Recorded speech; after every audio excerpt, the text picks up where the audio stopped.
नमस्कार प्रिय दर्शकों, स्वागत है आप सभी का। आज हम निर्जला एकादशी की कथा हम सभी श्रवण करेंगे। भक्तों, निर्जला एकादशी की बहुत विशेष महिमा है। निर्जला एकादशी समस्त पापों को मिटाती है और पूरे वर्ष जितने एकादशी आते हैं, पूरे वर्ष 24 एकादशी करने का जो फल प्राप्त होता है, उस सारे फल केवल एक निर्जला एकादशी व्रत करने से प्राप्त हो जाता है। इस पूरे वीडियो में मैं निर्जला एकादशी की व्रत के बारे में बताऊंगा। इस निर्जला एकादशी में आचमन और कुल्ला के अलावा जल नहीं ग्रहण करते हैं। आचमन भी आप करते हैं तो जल इतना लेवें कि जिसमें आपका कंठ भी ना भींगे। मैं आपको एक मुद्रा बता रहा हूं। ये अंगूठा, इस प्रकार से अंगूठा को लेकर के राइट नासिका के ऊपर और राइट कान के ऊपर उसे टच करना है। ऐसे 3 बार अगर कोई टच करता है तो आचमन और प्राणायाम करने की विधि पूरी हो जाती है इस मुद्रा के द्वारा। ऐसे हमारे शास्त्रों में 24 मुद्रा हैं। तो बारंबार कंठ भींगा ना करें। जल अगर लेना भी पड़े, अगर आप पाठ कर रहे हैं, जप कर रहे हैं, तो थोड़ा सा जल लेवें, केवल बूंद, 2-4 बूंद केवल लेवें जल, और आप आचमन करके अपना जप और पाठ प्रारंभ कर सकते हैं। नहीं तो आप जो मैं मुद्रा बताया, इस मुद्रा का भी आप सहारा ले सकते हैं। भक्तों, चलिए निर्जला एकादशी की कथा के तरफ आगे बढ़ें। ऐसा कहा गया है कि एकादशी के दिन कोई एकादशी की कथा सुनता है तो उसे 1000 गौदान करने का फल प्राप्त होता है। इतनी महिमा है एकादशी के दिन कथा श्रवण की। तो आइए हम सभी निर्जला एकादशी की कथा श्रवण करेंगे। भक्तों, एक समय की बात है, युधिष्ठिर महाराज ने भगवान श्री कृष्ण से पूछा है कि हे जनार्दन, हे पूर्ण पुरुषोत्तम, ज्येष्ठ मास की शुक्ल पक्ष में पड़ने वाली एकादशी की क्या महिमा है, इसका क्या फल है, कृपया विस्तार पूर्वक बताइए। तब भगवान श्री कृष्ण कहते हैं युधिष्ठिर जी को कि इस कथा के बारे में हम सभी वेद व्यास के मुख से सुनना चाहते हैं। ये सब चर्चा चल रही थी, तभी वेद व्यास का आगमन हुआ। वेद व्यास भगवान पधारते हैं। सभी ने खड़े होकर के वेद व्यास जी का स्वागत किया। वेद व्यास का सभी पांडवों ने स्वागत किया। तभी भीम आकर के वेद व्यास जी को दंडवत प्रणाम किए और वेद व्यास जी से कहे, भीम कहते हैं कि हे गुरुदेव, मेरे घर में 15 दिन में एक बार सभी लोग व्रत करते हैं। यहाँ तक कि मेरे छोटे भाई नकुल सहदेव भी व्रत करते हैं। ये लोग मुझे भी व्रत करने के लिए कहते हैं, पर गुरुदेव मैं व्रत नहीं कर सकता। मेरे उदर में एक अग्नि हमेशा प्रज्वलित रहती है। भक्तों, महाभारत में कहा गया है कि भीम के पेट में वृक नाम की एक अग्नि हमेशा प्रज्वलित रहती है। वह अग्नि ऐसी है कि थोड़ा भी खाते हैं तो तुरंत पच जाता है। तो भीम सबसे ज़्यादा भोजन करने के बाद भी तुरंत उनका पेट खाली हो जाता है, क्योंकि वृक नाम की अग्नि तुरंत भोजन को पचा देती है। तो भीम कहते हैं कि हे गुरुदेव, मैं एक समय भोजन लेकर के भी एकादशी का व्रत नहीं कर सकता हूँ। कृपया मुझे कोई ऐसा उपाय बताइए, क्योंकि मैं पाप से डरता हूँ, मैं नरक नहीं जाना चाहता हूँ, और मैंने सुना है कि जो एकादशी का व्रत नहीं करता है उससे महान नरक की प्राप्ति होती है। तो हे गुरुदेव, मुझे नरक से डर लगता है, इसलिए कृपया मार्गदर्शन कीजिए, मुझे बताइए एकादशी के विधि विधान को।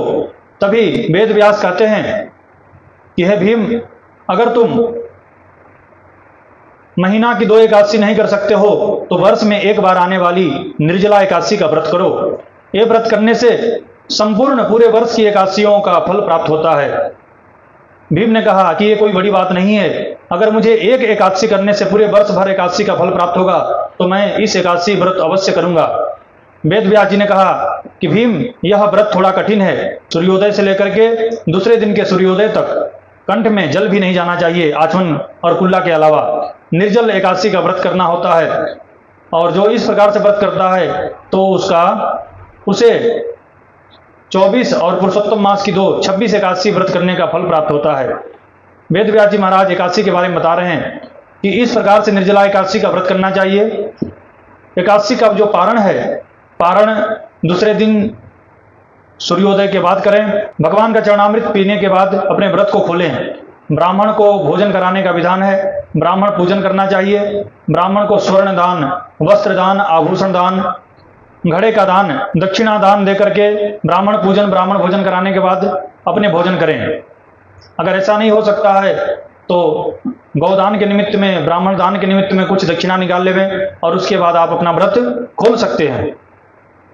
ऐसा कहा गया है कि जो एकादशी का व्रत नहीं करता है वह चांडाल के समान है और मरने के बाद उसे प्रेत योनि की प्राप्ति होती है। सारे एकादशी का व्रत करना चाहिए, पर निर्जला एकादशी अपने आप में विशेष है। भक्तों, जो निर्जला एकादशी का व्रत करता है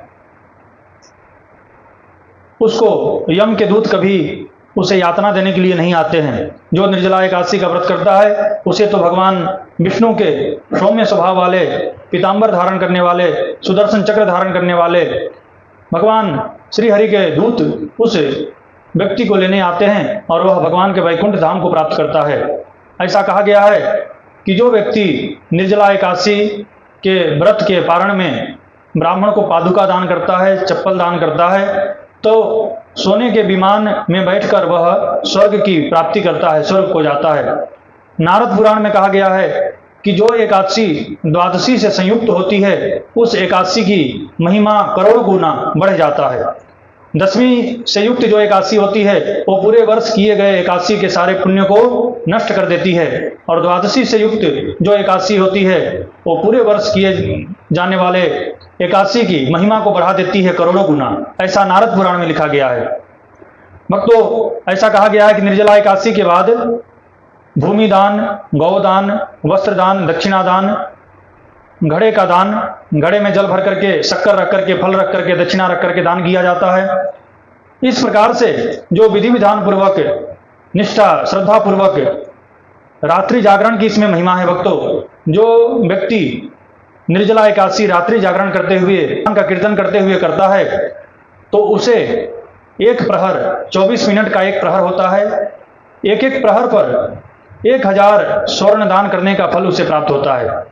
तो निर्जला एकादशी की व्रत के साथ में बहुत कुछ नियम हैं, जिस नियम का भी हम सभी को फॉलो करना है। नियम, और रात्रि जागरण हो सके तो रात्रि जागरण अवश्य करें। एकादशी मौन रहने पर ज्यादा फलीभूत होती है। वेद व्यास जी के कहने के अनुसार भीम ने निर्जल जल भी नहीं लिया और निर्जला एकादशी का व्रत किया था, इसीलिए इस एकादशी का नाम भीम एकादशी पड़ा। इस एकादशी को पांडव एकादशी भी कहते हैं। इतनी बड़ी विशेष महिमा है भक्तों। निर्जल एकादशी समस्त तापों को मिटाती है और हमें स्वच्छ निर्मल बना देती है और हमारा जीवन धन्य होता है। तो आप सभी इस निर्जला एकादशी व्रत की कथा को अवश्य श्रवण करें। आप सभी को श्री हरि, आप सभी को नमो नारायण। ओम नमो भगवते वासुदेवाय।